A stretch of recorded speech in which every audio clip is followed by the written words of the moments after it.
Welcome back. We haven't had an episode in a while. Thought I'd give a nice little update on what is happening throughout TLG this season. Been an interesting start, that's for sure. Some wild, talented teams dominating right now in the NL West. We have yet another cockfight in the AL East with 3.5 teams. Montreal's kind of on the fringe there. Had a nice last 10 games at 7-3 to get back into it. The same old teams from the last couple of years there: Toronto, Baltimore, and Red Sox dueling it out there. The Central has been a surprise. The Voodoo had a really weak start. They've come back to be a 500 ball club. The other three are really struggling this season, and Chicago is having a fantastic season. Chicago's 44-21. They've been 66% win percentage, so we're on pace for like 100 wins there. Really, really good team. Been awesome this year. And then in the AL West, we have a real tight one. You got four teams within 7 games of each other. Houston has as much talent as anyone in fourth place there. Oakland got the awesome pitching staff. Their offense has been struggling quite a bit in 11th in WAR. They're 15th in home runs, only 63. So their pitching's been okay. Their offense has been a little lackluster. A really solid season though so far. They're still in the thick of things there. Texas Rangers at 34-32, just about the same. All three of these teams are almost deadlocked here. And then you have the Angels just have a little bit of a jump out in front of those other teams. The Angels have been really awesome with the starters ERA at 3.6, first in the league, first in runs allowed, first in hits allowed, first in home runs allowed. Just fantastic, fantastic pitching. Really, really good overall. And then offensively, they've been really solid in the top five in a lot of categories here. Batting average top five, total WAR they're third overall. So really balanced team, really, really solid there. Wild card right now is really ridiculously close. As you can see, the third wild card spot for the final playoff spot, you got 34, 33, 33, 33, 33, which is ridiculous. So you got like 5 teams within 1 game of that third wild card spot. And then you have a bunch of teams here still pretty close there too. Like Cleveland has a lot of talent, so they could bounce back here. So really, really interesting AL. That wild card is absolutely going to be a tight race. I don't see that changing either, because I think the AL East will definitely have 1 or 2 or even 3 playoff teams, and then you'll just have at least 2 or 3 of these teams probably keep up. One of them might fall off, one might get on fire, but definitely see that going right down to the wire. That's going to be a really interesting race to keep an eye on. Pretty much the same teams have been in the wild card race all the last few years. Last year was the Astros, Oakland, and Baltimore really in the thick of it for that wild card race, and Toronto just missed out. This year, it's all those same teams are kind of involved, so be interesting to see what happens this year. In the NL East, we have Atlanta. Been pretty solid, not quite as dominant as they were last season.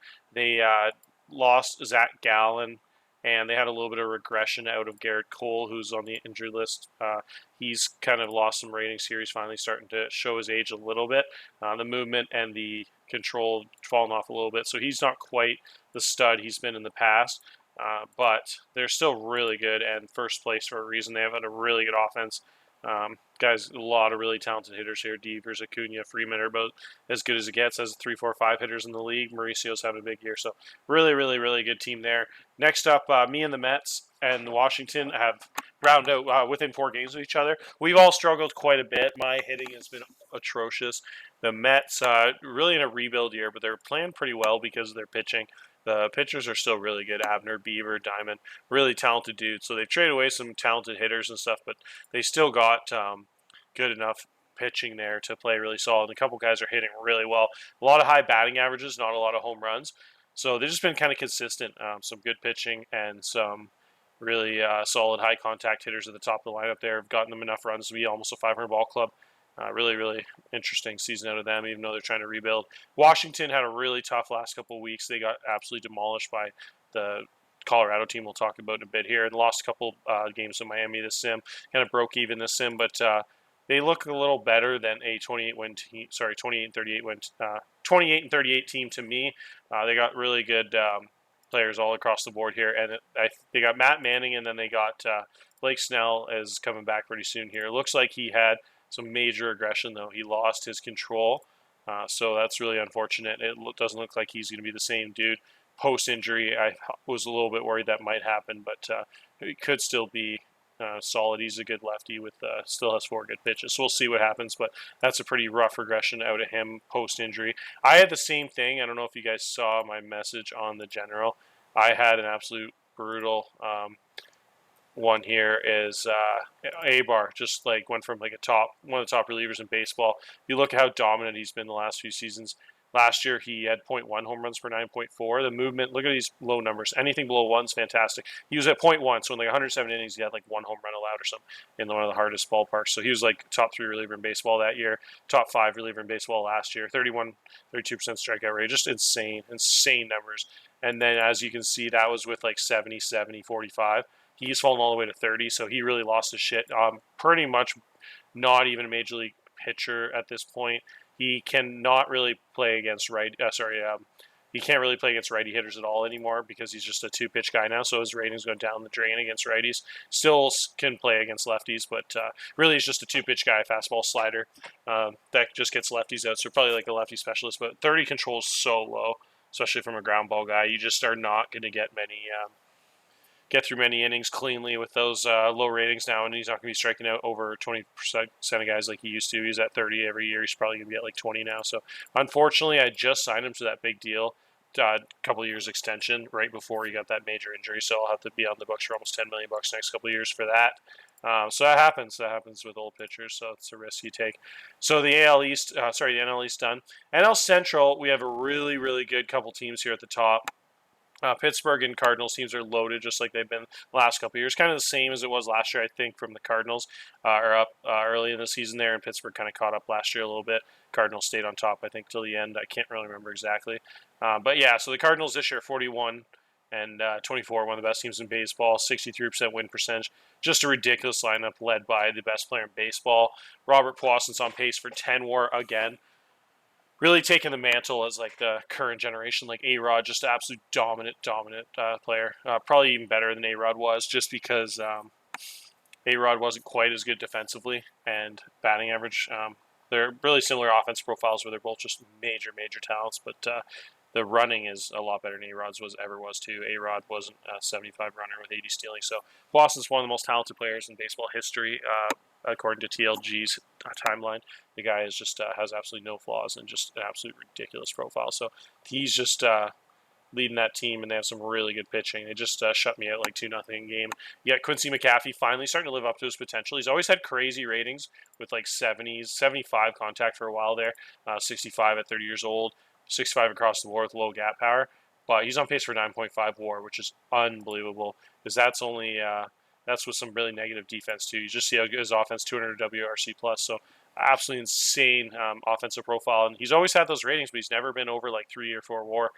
So this year he's on pace for like 9. So I always wonder why he underperformed a little bit. Could have been some bad luck or whatever, but this guy is on pace for just an insane season. And then you have some other guys on that lineup, so really tough with Riley Green and McAfee. The 1 to 5 is just crazy. At 75 power, 70 power, big power out of Torkelson, big power out of Quincy. He had some high contact there, so really nasty team. Really love that team. Pittsburgh, on the other hand, did a little differently. They went all in with the pitchers. They got Patino here having a really solid season, 3.5 FIP. And then their other big acquisition was Escada. He's got 2.9 FIP on pace for 6 WAR. Been absolutely fantastic as usual. So those were big pickups for them, and they're pretty much playing like I thought they would. The offense is actually doing a lot better than I thought. The offense is 6th in batting average, really solid. They picked up a couple big. I kind of said that in the preseason thing. If you guys remember, we figured that the defense wouldn't be as good, which has looked like what it was because they picked up some heavy bats with lower defense, like Torres and Rizzo and a couple Bregman and stuff. So they went kind of heavy on the offense and lost a little bit of the elite defense they had. So you're seeing it in the ratings right now in the stats. You got one of the top 5 worst defenses in the NL, but then the offense has gotten a lot better. So it's probably a trade-off you want. Offense is very important, and the defense is still, it's not atrocious. It's not like last place or anything. Definitely a little bit lower than average in the NL, but offense has been awesome, especially for that ballpark. And the pitching's always really good in Pittsburgh, 2nd in starter ERA, which is really valuable there. So 3rd in home runs allowed. So just really good, striking guys out, not letting up home runs. That's going to be a recipe for success. And that's you see it in their ratings too. You get a lot of these pitchers with high stuff and high movement. So that's why that's happening. So that's a really good battle there yet again, Cardinals and Pirates. The Reds are a real surprise, really stepping up to be over a 500 team, which is good. First time in TLG history, I'm pretty sure, this late in the season. Really, really awesome season out of LA. LA is absolutely insane. He was hitting 385. He had a big injury there, missed a lot of time. But if you look at him, he's really filled out to reach his potentials. He's one of the best prospects, probably the second or third best prospect in the decade in the drafts. I'm going to do a video on that actually. Now that we're coming into that last draft of the decade there, 2029 next year, I'll kind of go over who I think that'll be a fun video. I think I'll do in a day or two here. So Chris Elliott is just a monster. So he's been awesome in the middle of that lineup when he's been healthy. Cruz Newman, an absolute freak, on pace for another huge season. He's already a two-time All-Star, on pace for a third All-Star game this year in left field. So really, really quiet, awesome career out of him. Morjon this season is not quite as dominant as he was last year, but they still solid, couple solid starting pitchers there. So really nice to see that couple of real big stars in Cincinnati leading them to a winning record. They're right in the battle there for the third playoff spot, third wild card spot. Sorry, and obviously the other teams are just in the typical rebuild there. The Cubs and the Brewers. The Cubs have had a really long rebuild. That's another thing I'll talk about at the end of the video. They got a chance at the first overall pick there for a really special player.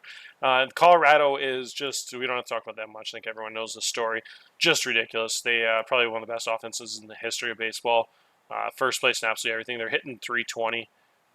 They're first in, they already got 25 hitter WAR halfway through the season, which is insane. They're going to be like 40, 50 hitter WAR at the end of the season. Second in home runs.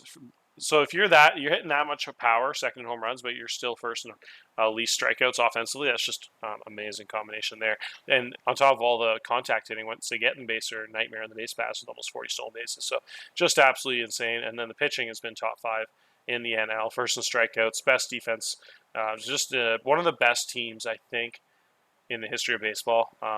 With regular season wise, I think they have a real shot at winning 120 games, being the best record team in all of baseball history if they can stay away from a couple big injuries. The key cogs are obviously the top two pitchers, Wright and Susac. If they stay healthy, their elite bullpen guy Catlin stays healthy, and Peterson and Bean stay healthy. That's kind of all the key guys there. I think they're going to have a real shot at 120, even if a couple other guys get injured. Those Peterson's just having a season for the ages there, sitting 366. 173 WRC plus. The dude is just so freaky, so good defensively. 2+5 zone range already at center field, 80 outfield air, 75 runner at 6'4". So just gallops out there like an elite wide receiver. Just covers the whole field. So just so talented. Love that dude. And then the big pickup there, the $40 million man, is actually having a huge season. His ratings have gone up for my scout. I have him up to a 50 contact now. I didn't have that before. I thought he might have a little bit lower batting average. Coors always kind of bumps that up a bit, but it's hitting really well. Almost a 400 on base percentage with really, really nasty 6'5" outfield range and a 70 eye. So just a really overall good profile. So he's living up to the hype so far of that huge contract. Next up, we have the Giants. The Giants have probably have a chance at being, you'd argue, they might be the second best team in baseball. They're pretty much right there with the White Sox and the Cardinals with over 40 wins there, and the Angels and the Red Sox. So the Giants are at 43, and that's having to play Colorado a bunch of times too. They have such a nasty team. Harrison Bader is having a hilariously good season. He's actually been an all-star, I think, this season. He's hitting 310. His BABIP's still over 4, almost 420 there. Just a weird, freaky season. Just outperforming his ratings by a mile there. I love stuff like that. That's the cool thing. It doesn't always just go by the ratings. So sometimes guys just have monster seasons randomly or bad seasons. So it's just kind of the randomness of it, which is fun. Really, really cool to see. Arenado is having his typical 5 WAR pace there. Heliot Ramos is kind of struggling a little bit for how good his ratings are. Bryce Harper's having a season for the ages. He is hitting 270. I think he had like 5 years in a row for me where he hit 230, 230, 230, 230, 230, and then 190. And then I cut him after 5 games. And then he goes to Boston, hits 230. So essentially he had like 8 straight years from 2021 right through 2027 where he hit under 235, 240. And then he's going and hitting 270 there in a big pitcher's park. So really, really good season out of him so far. I'll see if he can keep it up at his late age there, which is cool to see. Mackenzie Gore, Sandy Gaston, Tang, a really nasty top 3 there. And then you got really, really good hitters in the middle of the lineup there in Potts and Ramos, a couple big rating guys, and then Luke Leto. So really a good overall team. I think if they could add probably one more big bat, I think they kind of have the bats. They just aren't. Some of the guys are just having a little bit below average season, like Ramos and Drew Blaze hitting 250, 60 contact. But yeah, if Bader can keep it up, that's hilarious because he's like the two hitter in a lineup with a lot of big bats. But yeah, I think if they could maybe upgrade first base or DH there, they'd be and maybe get one more big arm. They might be really nasty. I think Dustin May's actually pretty sick player still too. Even at his 30-year-old age, he's really solid. So had a really big couple starts for him lately too. So interesting team there. I really have a chance at I think knocking off Colorado with how well rounded they are. I think they definitely have a shot as good as Colorado is. Same with St. Louis with the pitching and how good their balance is. A couple of those hitters, I think, even though Colorado's been so dominant, the NL still should be tough. And Atlanta's always a threat too if they get in the playoffs with how good the pitching always is with Soroka, Pearson, all those guys. So, anyways, that is it so far. And then Arizona. Sorry, I should talk about them at 37 wins. Arizona's been one of the better teams in the NL. They lost Trout and then they traded Poppin, two of their best players, but they always seem to hit really well. They got a couple big bats in that lineup in Napier and Alvarez and Leduc. Leduc is unreal. He had that nasty TCR where he got like 10 extra range and like 10 extra arm, like 10 extra stealing, and just improved a ton athletically. And you can see it too in his season he's having. He's jumped up to almost like over a 4 WAR pace there, 47 home runs. Pace there, which is crazy. He's hitting the ball so hard. His bat pip's actually really low. If you look, his bat pip was at like 310 and 270. It's only 246 right now. So it's like 50 points below his bat. So he could actually be hitting like over 310 right now if he had a good bat pip. So he is a pretty heavy pull ball hitter, which is extreme pull ground ball guy, which really lowers the batting average. Good teams run the shift on you, but I think there's a real shot he could actually be at like a 300 hitter by the end of the year and actually even outperform that current pace. So he's just an unbelievable young player. Love that guy's profile, and then really good defensively at shortstop and catcher.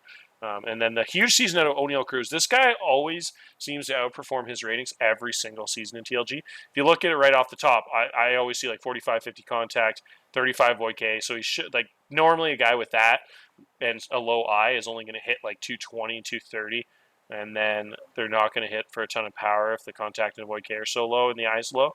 And then he only has 45 range, which is like the most important defensive thing. So off the top, he like looks like a guy you'd think would be like maybe a 1 or 2 WAR third baseman, but he always seems to get like 4 or 5 WAR. He always seems to his running's really good, so I guess he outperforms his bat pip.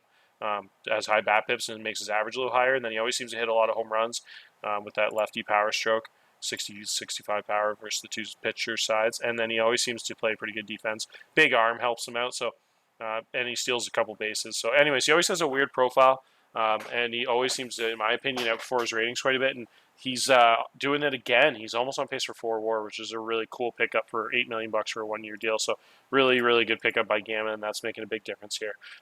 Really filled a hole at third base there, so that's awesome. And then you got Dan Bogan coming over here. He's having a huge season of late. He's gotten a bunch of multi-hit games here. He's on pace for almost 6 WAR. A really, really good player there. They got in return for Trout and shed some salary. So overall, it's been really nice in Arizona there, and they're on pace for the playoffs right now at the 3rd seed there. So really, that's the overall rundown of the entire league so far. I think maybe we'll just kind of peek at the awards here a little bit and see who is kind of leading the league in certain categories. That Shepherd guy we were just looking at for Toronto is unbelievable. He is having such a cool rookie year. That's one of the rarest guys you'll see. Kind of joins the league randomly. Wasn't in the league until 2028, so the game just generates some of those guys once in a while, like Bogan a couple years ago. And he's like 26-year-old rookie, and he goes straight to the major leagues, and he's hit 340, on pace for almost 30 home runs and 6 WAR. Huge offensively, really good defensive rating. So just a really, really crazy pickup by Toronto there. And he's already one of the best players in baseball early on in his career there. And then, yeah, if you look, you just see the Colorado guys spread all throughout these ratings. Crazy stats. Boston already has 4 WAR. He's on pace for like 10 WAR. And so is Andy Weaver is on pace for almost as much, too. He's having a crazy season. Bellinger is up to his normal shenanigans. He's on pace for 9.3 WAR yet again. This guy is just a TLG legend. Just his awards are just loaded there. He's done everything he can do. This year he's playing kind of balance there, 28 and 34 games between left and center field. Really special. It's kind of the same guys at the top here. Zach Dean's finally living up to his potential. He had a crazy TCR before last year, and I thought he might have been a 5 or 6 WAR guy last year, and he started slow, finished at 4.7 WAR, which is still really good. But then this year he's just taken another level, played right up to his insane ratings, and turned into a MVP candidate. Guy's just unbelievable offensively and defensively. So one of the best players in baseball. He's so good. And then yeah, like I said, Peterson was kind of one of my Peterson Pawson. I figured would be in the MVP races the next few years, kind of living up to that. Peterson's on pace for 8.7 more too. So just really nasty overall. Hitting wise, some seasons there's a lot of guys on pace for like 8 and 9 WAR. Pitching side, kind of what you'd expect. Kyle Wright's led the league in WAR in the past, and he's right up there. Mac Maxwell's finally got to his ceiling. He's right in his prime there, 27 years old, maxed out in his ratings. Only thing he's missing is that curveball, still 15 points away. He is just having a fantastic season. 31% strikeout rate for a starter with only 5% walks. It's just crazy. Really elite pitcher he's turned into. Victor Cantu has been really good too. He still hasn't got that 10 control. He's off in his ratings, but he seems to pitch with really good control. He's almost cut his walks in half this year from 9.8 to 5.5. So I imagine my scout's probably wrong on that. Maybe it's like his controls actually should be a little bit higher. Maybe the USA. Yeah, they have at 65 potential. So interesting. It seems like he's pitching a lot better than 50 ratings in control if he's only walking 5% of guys. So really turned into an absolute stud left-handed pitcher there for Texas. And then you have Pitts here, which is hilarious. The young guy is actually leading the league in ERA there, 1.95, which is wild for the Dodgers. Joe Berg's having a really good season in the White Sox there. He's in the running for Rookie of the Year. He jumped right up from only 38 innings above A-ball, 38 innings in high A, and he's jumped right to the majors, which is crazy. Has the ratings, and he's 23 years old, so he's just balling out there. And probably in the lead for Rookie of the Year. We'll look at that in another video. And then JP Massey just finally got his first loss this season. He was 10-0. The guy is just elite, and him and Wright and those guys, like we talked about in some of those ranking videos in the past, are just the best pitchers in baseball right now. Master Donato is really having a good season. Guy has really cut down his walks from 8% and 9.3% the last 2 years to 5.7%. Strikeout rates jumped way up from the teens there up to 22. And as you can see, that home run rates got cut in half. So he's just had a monster jump this season and turned into one of the better pitchers in baseball too. Really crazy because that they already had 3 really elite guys in Baltimore. He pretty much makes it so they have probably the best top 4 now in baseball. But there's a couple teams that could probably put up a fight for that. That would be a couple teams have really good pitchers like Pittsburgh and Boston, a bunch of good starters. But those 4 guys in Baltimore are really special. So anyways, that's it for the overall. Just kind of go over the awards quickly there. I just wanted to talk mainly about the standings this season. I'll stop the episode now before it gets too long. But next episode, I kind of want to do a fun one about the draft rankings and the best draft prospects of the decade. So I think that'll be the next one. We'll see. But that's it for now.